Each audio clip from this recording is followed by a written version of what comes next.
کسی ملک میں ایک ظالم و مغرور بادشاہ رہا کرتا تھا۔ اس نے ایک عظیم الشان محل بنوایا اور اس کی تعمیر پر کافی مال خرچ کیا۔ جب تعمیر مکمل ہو چکی تو اس نے ارادہ کیا کہ میں سارے محل کا دورہ کروں اور دیکھوں کہ یہ میری خواہش کے مطابق بنا بھی ہے یا نہیں۔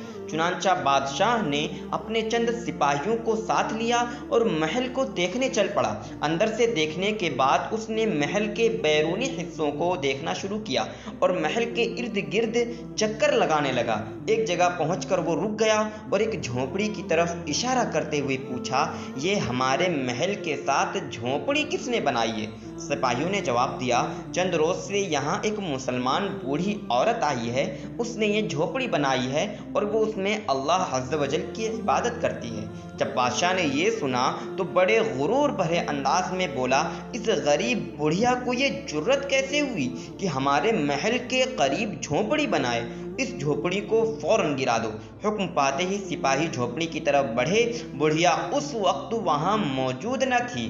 سپاہیوں نے کچھ ہی دیر میں اس غریب بڑھیا کی جھونپڑی کو اکھاڑ پھینکا۔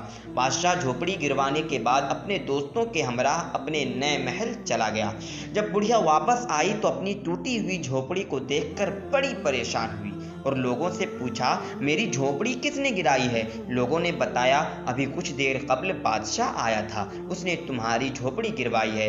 یہ سن کر بڑھیا بہت غمگین ہوئی اور آسمان کی طرف نظر اٹھا کر اللہ عز و جل کی بارگاہ میں عرض کرنے لگی، اے میرے پروردگار، جس وقت میری جھونپڑی توڑی جا رہی تھی میں موجود نہ تھی، لیکن میرے رحیم و کریم پروردگار، تو ہر چیز دیکھتا ہے، تیری قدرت تو ہر شے کو محیط ہے۔ میرے مولا، تیرے ہوتے ہوئے تیری ایک عاجز بندی کی جھونپڑی توڑ دی گئی۔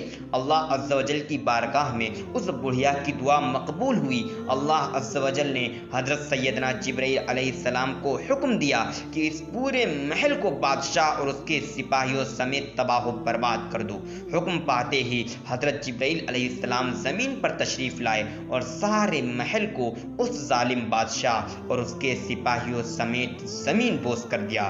اور یہ روایت عیون الحکایات میں آپ کو مل جائے گی، جو کہ مکتوبۃ المدینہ کی مطبوعات میں سے ہے، اور یہ ایک اٹل حقیقت ہے کہ ظالم کو اس کے ظلم کا بدلہ ضرور دیا جاتا ہے۔ مظلوم کی دعا بارگاہ خدا بندی میں ضرور قبول ہوتی ہے۔